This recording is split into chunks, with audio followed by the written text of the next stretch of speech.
You've tuned in to unlock the door that requires a key to believe. Beyond this door is an alternate dimension, a dimension of creatures, a dimension of fright, a dimension of the mind. You're moving into a land of both shadows and substance, and of critters and ghouls. You've just begun watching The Professor Howard Show! And now, here is your host with a Master's in Cryptozoology, a minor in Cryptography, and a Cert 2 in Cryptocurrency, Professor Howard! A fantastic introduction, as always. Tonight's lineup includes an interview with a local resident who claims they're living alone, but they aren't alone.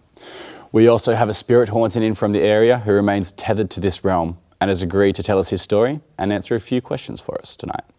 But first, our very own travelling crypto reporter, Romeo Nightblood, checking in from Perth's very own cursed shipwreck, the SS Alkimos. Let's check it out. Ghosts. Hi, Professor. My name is Romeo Nightblood.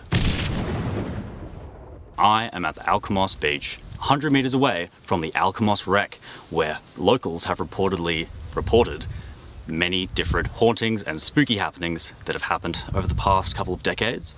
And some of those will really get under your skin, as they have mine, obviously. I am sweating like a pig. Footsteps were heard around the cabins of the salvage crew, which really scared them and was said to be very spooky and weird, which is a little bit strange, obviously, because they are just footsteps and it doesn't mean really spookiness, but we've got to kind of trust them. At the Alkimos wreck, anything can happen, including spooky stuff. So let's get a closer look at the Alkimos wreck.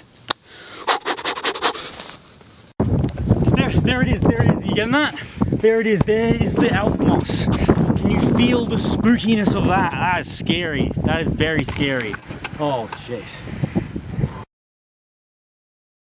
Now, I know behind me might just look like a pile of rocks, but it is, in fact, the haunted Alkimos wreck. There are a lot of spooky stories attributed to the wreck. Some of these make my skin crawl, even as a seasoned paranormal investigator. Some say that at twilight, the wreck rises above the horizon, and hundreds of lost souls that died on board come off and infiltrate the nightmares of the children in the Alkimos community. A skull was found inside the Alkimos belonging to a Perth swimmer. So even though with all this horrible stuff going on, we will go down there and we will investigate and we will bring you the truth.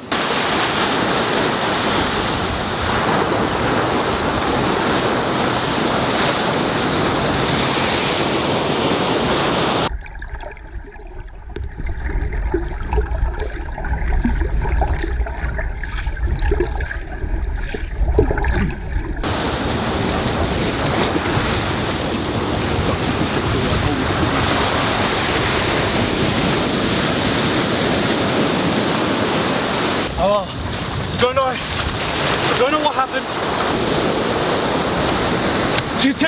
Turn the camera off.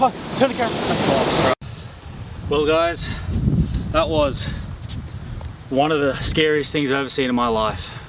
I think I'm gonna go home, douse myself in holy water, say a few Hail Marys, talk to my mum for the first time in 10 years. Have a nice warm cup of cocoa. Back to you, Howard. Harrowing stuff. Now with me tonight, my first guest, Ezra, who claims that her one-bedroom apartment has a strange visitor. But Ezra, they aren't from this realm, are they? No, they're not from Earth. I don't know where they're from or what they are, but not this world. What strange happenings have you experienced? So it started with, basic things like lights would be going on and off, just constantly flickering. And then the other day when I was in the bathroom, I closed my mirrored cabinets and there was someone, or like a figure, something behind me. When I turned around, it was just gone. Which is why I put like cloths up now and I just don't look in the mirror at all. And literally yesterday I coughed up a maggot and it was still alive on my hand. And you believe these are of paranormal origins? Yes, they have to be. I mean, there's no scientific reason that they're happening. What do you intend to do about your problem? I don't know, I thought I would come on the show, maybe spread awareness and you could help me or someone could help me. We actually do have something for you today, Ezra.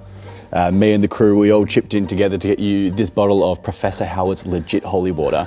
So you can take this home with you, and we hope that it helps you out. Yes, thank you so much. I'm sure that it will. Lovely. Now, for my next guest, he claims to be ethereal, able to float whenever he wants, and supposedly has unfinished business, keeping him tethered to this realm. Keith, tell me, how did you die? Yeah, cheers, Howie. Well, you know, night out with the boys out in Freo.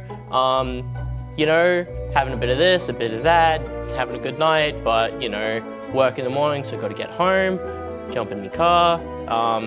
Normally I'm pretty good in this sort of situation, but black cat runs across the road, Leach Highway, I swerve to avoid it. You know how it goes, and here I am, passing on. Keith, what ghostly powers do you claim to be in possession of? Yeah, right. Well, first and foremost, I can move, you know, directly in any direction, in any dimension, right? So X, Y, Z, but also time. So first thing I did was go back to early 2000s, late 90s, and I said, can you make a Nickelodeon show about me?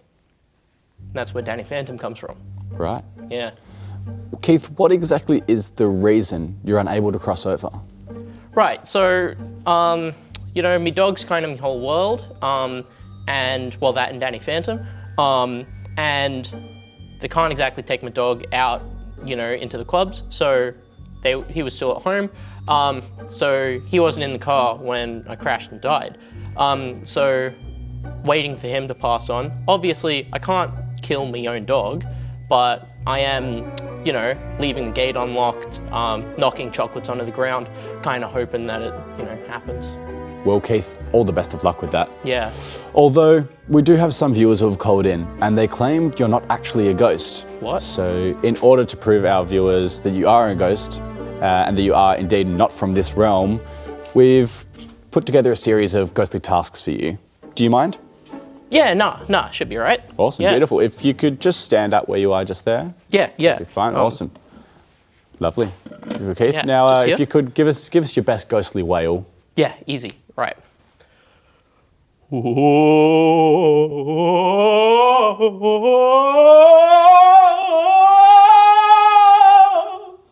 Wow, spooky. Cheers. Now, Keith, if you don't mind, could you try floating for us? Yeah, okay. This one's a bit tricky, but, you know, bear with me. My stars, Keith, you're actually doing it. Yeah. Now, for our last test, our final test, we're going to need you to do something live on camera for us. Yeah, easy.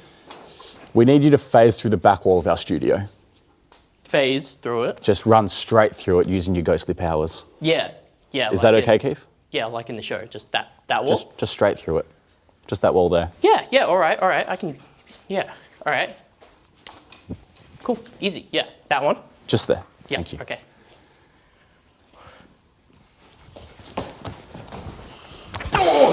Well, all right, folks. That's all we have planned for tonight. Join us next week as Romeo investigates an old roller coaster that supposedly curses anyone with terrible luck who is unfortunate enough to see it with their own eyes. Also join us in the studio will be Julie, the owner of Abaddon, a chihuahua said to be possessed by an ancient evil, as well as a local gravedigger who claims he is being chased by the hounds of hell. I'll see you all next time, viewers, and as always, have a spooktacular night.